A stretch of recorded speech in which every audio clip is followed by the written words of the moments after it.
તો વાત કરીએ વડોદરાની, તો વડોદરાના ડભોઈમાં ખેલૈયાઓને તિલક કરીને ગરબા રમાડ્યા કે જ્યાં માં ગઢ ભવાની દર્ભાવતી કલ્ચર ગ્રુપ દ્વારા આયોજન કરવામાં આવ્યું ત્યારે તિલક લગાવી અનુશાસન સાથે સંસ્કૃતિ ગરબા યોજાયા। 108 વ્રજરાજ કુમાર મહોદય ઉપસ્થિત રહી આશીર્વાદ આપ્યા। ધારાસભ્ય શૈલેષ મહેતા પણ કાર્યક્રમમાં ઉપસ્થિત રહ્યા।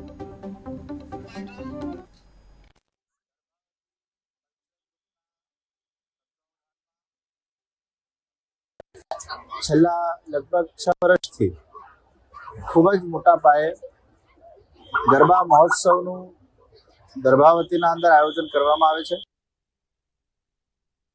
ત્યાંના લોકલાડીલા લોકપ્રિય ધારાસભ્ય શૈલેષભાઈ મહેતાના નેતૃત્વમાં આ આયોજન સફળતાપૂર્વક સાકાર થાય છે।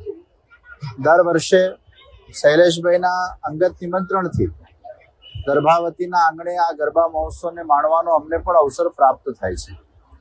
આ વર્ષે આપ જોઈ શકો છો ખૂબ મોટી સંખ્યામાં લગભગ 12 થી 15,000 ખેલૈયાઓ આ ગરબા મહોત્સવના અંદર બહુ જ સિક્યોરિટી અને સેફટી સાથે અહીંયા ગરબા રમી શકે છે। શાંતિપૂર્ણ વાતાવરણના અંદર અહીંયા ગરબા રમી શકે છે। જ્યારથી શૈલેષભાઈએ આ બીડું ઝડપ્યું છે ત્યારથી અને બધા જ કલ્ચરલ ગ્રુપના સાથીઓના સહકારથી આ આયોજન સફળતાપૂર્વક દર વર્ષે થઈ રહ્યું છે અને શાંતિમય વાતાવરણમાં ગરબાનું આયોજન થઈ રહ્યું છે।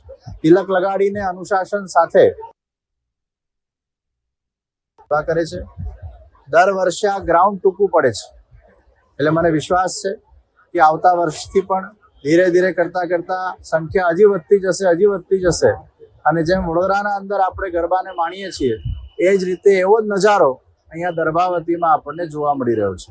અને એની વિશેષતા એ છે કે આ નિઃશુલ્ક એન્ટ્રી બધા માટે અહીંયા રાખવામાં આવી છે।